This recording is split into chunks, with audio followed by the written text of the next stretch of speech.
एकादशी हो उसका यत्न पूर्वक निर्जल व्रत करो। केवल कुल्ला या आचमन करके मुख में जल डाल सकते हो। उसको छोड़कर किसी प्रकार का जल विद्वान पुरुष मुंह में न डाले, अन्यथा व्रत भंग हो जाएगा। एकादशी को सूर्योदय से लेकर दूसरे दिन के सूर्योदय तक मनुष्य जल का त्याग करे तो ये व्रत पूर्ण होता है। तदंतर द्वादशी को प्रभात काल में स्नान करके ब्राह्मणों को विधि पूर्वक जल और स्वर्ण का दान करे। इस प्रकार सब कार्य पूरा करके जितेंद्रिय पुरुष ब्राह्मणों के साथ भोजन करे।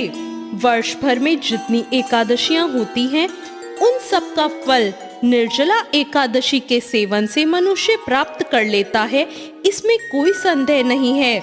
शंख, चक्र और गदा धारण करने वाले भगवान केशव ने मुझसे कहा था कि यदि मानव सबको छोड़कर एकमात्र मेरी शरण में आ जाए और एकादशी को निराहार रहे तो वो सभी पापों से छूट जाता है। एकादशी व्रत करने वाले पुरुष के पास विशाल काय, विकराल आकृति और काले रंग वाले दंड पाशधारी भयंकर यमदूत नहीं आते। अंतकाल में पीतांबरधारी सौम्य स्वभाव वाले, हाथ में सुदर्शन चक्र धारण करने वाले और मन के समान वेगशाली विष्णुदूत आखिर इस वैष्णव पुरुष को भगवान विष्णु के धाम ले जाते हैं। अतः निर्जला एकादशी को पूर्ण यत्न करके उपवास और श्रीहरि का पूजन करो। स्त्री हो या पुरुष, यदि उसने मेरु पर्वत के बराबर भी महान पाप किया हो, वो सब इस एकादशी के प्रभाव से भस्म हो जाते हैं।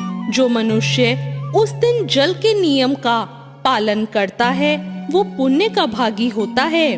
उसे एक एक पहर में कोटि कोटि स्वर्ण मुद्रा दान करने का फल प्राप्त होता है।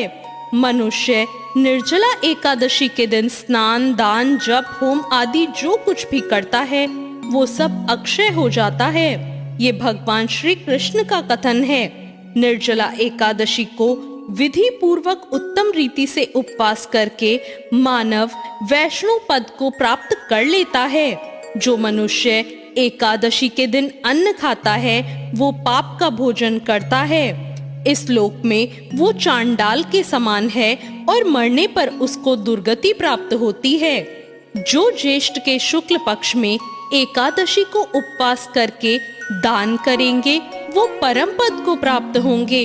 जिन्होंने एकादशी को उपवास किया है, वे ब्रह्म हत्यारे, शराबी, चोर या गुरुद्रोही